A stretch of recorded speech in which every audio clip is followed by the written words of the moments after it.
All right, folks.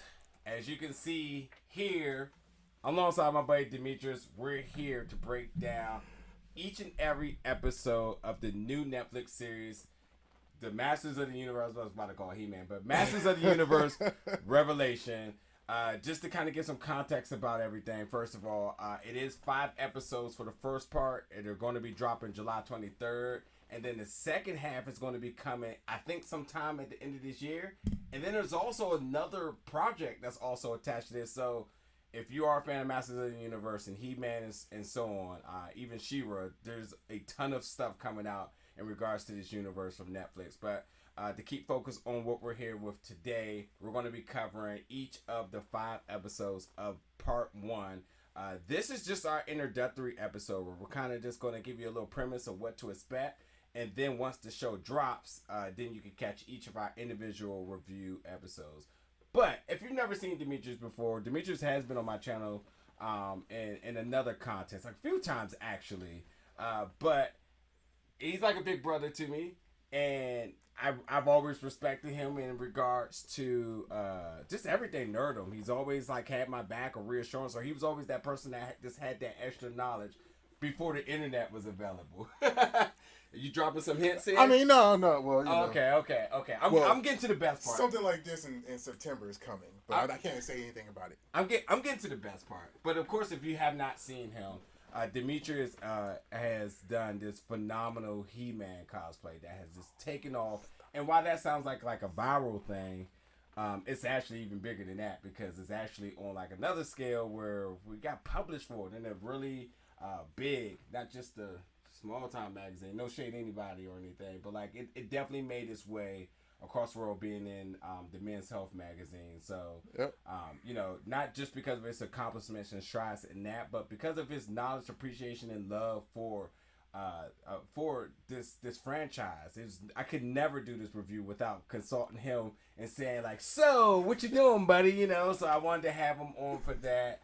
And then there's also a little bit of other context I want to give about this too. Beyond the cosplay stuff, which a lot of people think cosplay is just recreational and for fun, there was also another mission behind this cosplay with him, which we can probably talk about for another like 30 minutes, which actually ended up him being able to have conversations with Kevin Smith and with Netflix, with Martell, about the importance of diversity and the importance of this franchise and being handled in the right way. So beyond that mission alone, there was also the idea of knowing that this was coming. So like, again, knowing that he had already had a little bit of sprinkles and hints about the things that were coming along with this, and just his appreciation and fandom for this universe. I mean, come on now. There's no way I was going to do this review without you. So without further ado, enough of me talking. Demetrius, how's it going? Hey. How you doing? Oh, by the way, we're in the cave. We're in the Hellspawn cave right now. In my house. Do this in person. Yeah, we wanted to do this in person. My toys, not a green screen. These are my toys, and I've got more. It's a lot to take in being in here.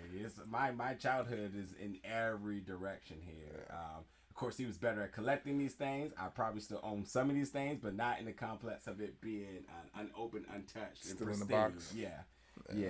But let's start. Let's talk about the series now. Now, again, I want to give a little bit more context to you all about how we're going to approach this. Now, again, we are going to be doing each of the 5 episodes for spoiler review. This is no spoilers in this one. This is just preparation so you know what is to come. So we have only watched one of the episodes, and the reason I wanted to do that is because I want the reviews and reaction to each of the following episodes. We want them to be pure. So I thought about, do we watch them all and then give you this, or do we do one at a time? So we have watched the first one thus far. I'll forget stuff. Yeah, that too. But yeah, we have watched the first one, and this is the sequel to the original series back in the 80s, was it? Yeah, so Kevin Smith will cover his behind by saying that this is the spiritual sequel to the Filmation series. Yeah. Simply because there are a lot of fake historians out there that want to box him into a corner for certain things that will be seen, that we've seen in the prequel comic book, and he's trying to toe the line. He's trying to basically not spoil anything, but then also tell folks to relax without telling folks to relax. Yeah. Because there's a lot of people out there that feel like their childhood is being taken away from them, which is some of the most gatekeeping stuff I've ever seen before. And I've got kicked out of a couple of groups because I couldn't vibe with a lot of folks in there for certain reasons. Yeah. But you know what I mean? That's on them. That's on them. It's purely on them. Yeah. And the reason why, because, you know, franchises such as this are real dear and near to a lot of people.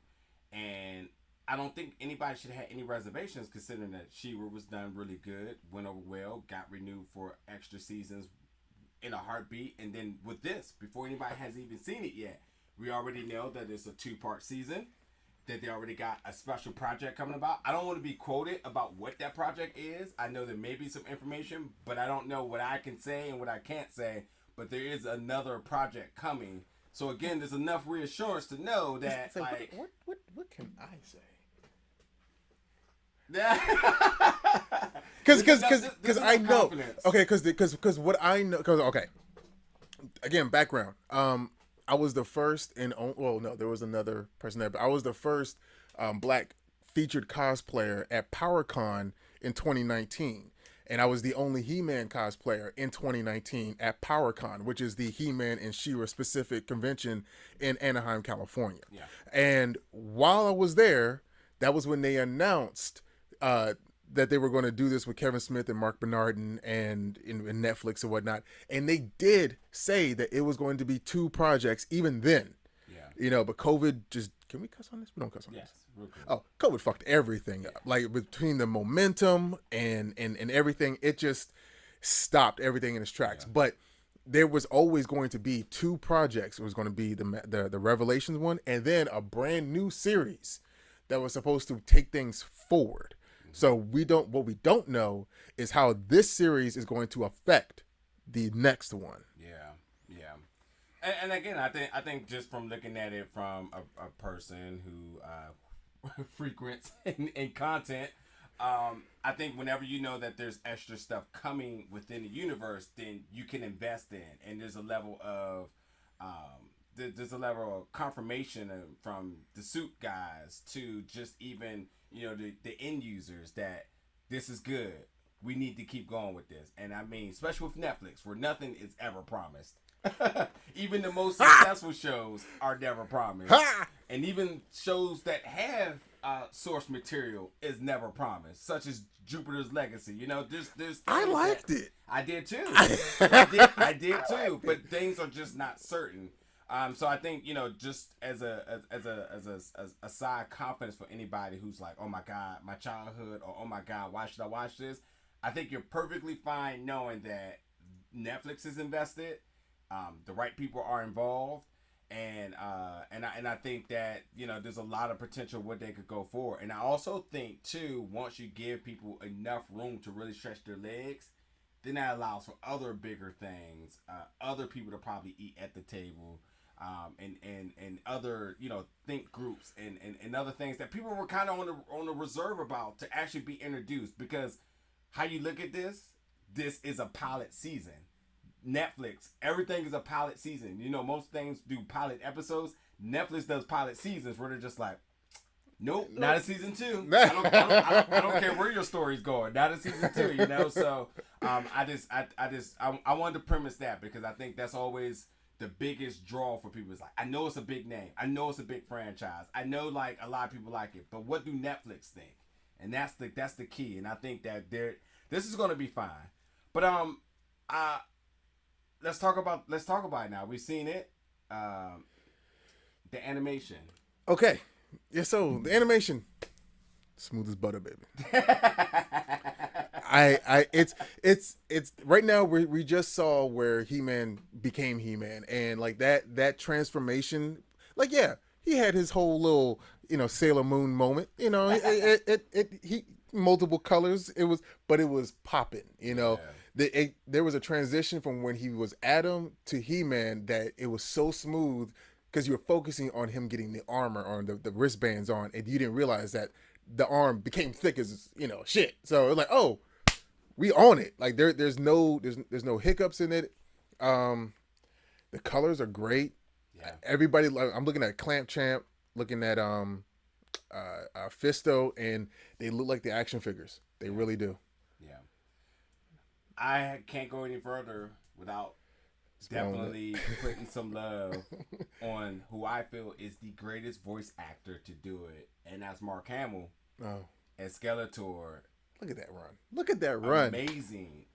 The voice acting across the board, I think, is pretty solid. There's some that I'm going to have to grow to, so I'm not going to discredit anybody just yet, because maybe we'll see how the performance increases through the season. But Mark Hamill, he instantly inserts himself. You know, Skeletor. We all know Skeletor, probably one of the most iconic, if not the most iconic, villain of the '80s and early '90s. That if you're going to have a character like that, you're going to have one of the best voice actors in doing so. And Mark Hamill just don't sign on for anything. So Mark Hamill being as Skeletor instantly inserts his dominance as why I consider him to be the best voice actor. And even his range, which we know Skeletor has the highest squeaky voice, but also you'll see in the first episode that Skeletor actually goes through a little bit of an emotion, or roller coaster, so I say.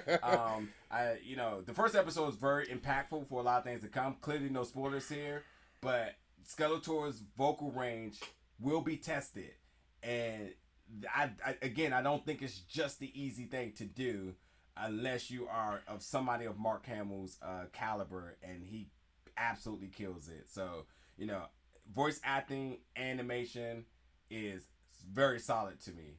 So that goes to the next point. Without spoilers, how you feel about where the direction of this series is going. And also, because of the historian factor of you and knowing a lot of rich about the original series, how do you feel about this? Again, the word sequel.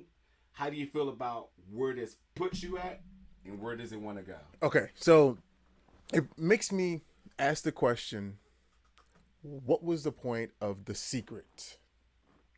Okay, I'm trying not to spoil anything, but the revelation is very much very close to home, very present. It's something that you just you ask yourself, why was there a secret in the first place?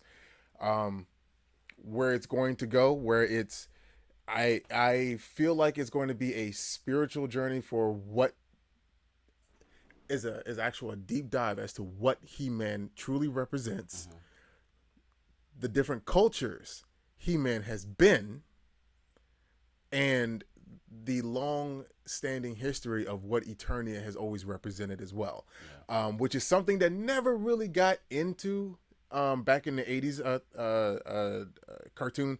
They never really dug deep for emotional impact, because like you were saying, what we're watching is where's there so much exposition in those episodes? They weren't. It was, you had a simple premise, you had a story to tell, and you did it with as little punches as possible. Revelation is always a word that I tie to religion and spiritual journeys. At times, I say religious, but a lot of context within the Bible. And the reason I'm bringing that up is because I think you're absolutely right. Is because we never really dove into that part of this world and these characters. Everyone was given accolades. Everyone had their duties. Emotions wasn't technically present. I don't think people cared a lot about emotions maybe in that time. Of course, I was much younger, so how I viewed things then and how I view things now totally different. But I think this is also another sign of where this series can go now that it has the opportunity to really stretch its legs. It has to have an interesting premise for the pilot season, but when you start talking about such things and contents and stuff like that, that's when you really can start to consult people to really build these characters up in a way that resonate with everybody right now, because that's always the other big challenge. Well, who is this for? Is it for the 80s kids? I was just typing this. Is this my childhood, or is this for the new? Because the whole Teenage Mutant Ninja Turtles thing. People are like, oh, that's not my Turtles. Because it looked kind of foolish. Or that's not my Thundercats, because Thundercats Go was. But is this right here? I can solidly say this is for us. Yeah. This is with the way that they're treating. From what I'm watching right now, no child would understand who that person is, what their contribution has been in the last 40 years. You know what I mean? And then what's happening to them at this point. Yeah. You know, so and then like the revelation about who finds out about what, that's not for the kids for today, because no one has that. If you don't have that kind of connection for the last 40 years to this property, then the impact that they are trying to hit you with will not land. Yeah. So it's for us. And I totally agree that while the newer generation will be able to appreciate the action, to appreciate the iconic figure, to be within the know of saying, oh, I know who he is now, that's fine. I think you can pick up here and you can be like, hey, I know what's going on. But then how do you do us service? And I don't think we want nostalgia, but we're really protective of this. And I think that we've all been connected to this for a long time. We've seen sprinkles of He-Man in so many different properties over the years. Mm-hmm. But when we say connected, there's a word we're missing here, and that's emotionally connected. That's where the protection part comes in. So the fact that they're going to build up characters to provide that type of emotional content, you're bringing the OGs back in, like, oh, especially when you consider that He-Man is the strongest in the universe. He's untouchable. My man is the Game Shark. Y'all don't even know what that is, but he's the walking Game Shark. Game Genie, baby. We can go that far too. You know what I mean? Before that, you know, we in the store in the Tips and Tricks magazine, you know, trying to build up these characters that just they're untouchable, and then that is while that was glorified. We even know now that even the strongest people go through things, and I think that's where this is going. Woo. I think they're going to start saying, like, he's strong, he may be able to do some things, but he may have to make some tough decisions. He may have to do some soul searching, you know, and considering and this is something you brought up earlier, and I want to make sure that you reiterate this. While we understand that he is the strongest, we also never really emotionally tied to Eternia and the ramifications of how dangerous this place is. This world, yeah. The whole universe is like, because okay, without spoiling it, someone emotes. We didn't realize that they were emoting until it hit us. Like, oh, this motherfucker could die. Yeah. In He-Man, they could die, because I never thought about that. Yeah. You know, and shit gets real. Yeah. And I think that, you know, that's just a thing to just understand that they're not just going to just give new updated version of nostalgia. They're going to actually dive deep into these characters. We're going to see some really interesting things, some good animation around it. The score is fantastic. The transformation and animation, all that is so good. So I'm really confident going on to this. And I watched it, the first episode, 3 times. We tried to record before. We had a little bit of connection issue. That's why we're in person. And I get chills every single time I still watch some of the scenes that you see in the first episode. So it's going to be crazy. You don't want to miss. Again, I believe all 5 episodes are going to drop. Yeah, of course they are, because that's what Netflix That's what they do. All 5 will drop July 23rd. So will our additional 5 episodes review of those episodes. Jump in the comments for us. Let us know your thoughts, your expectations, your predictions to this now returning, and we'll try to skate around those without any spoilers, or you can just wait until July 23rd, then we can just get into some real spoilers for you all. So that'll do it for this one, folks, and we'll see you for the next review very soon.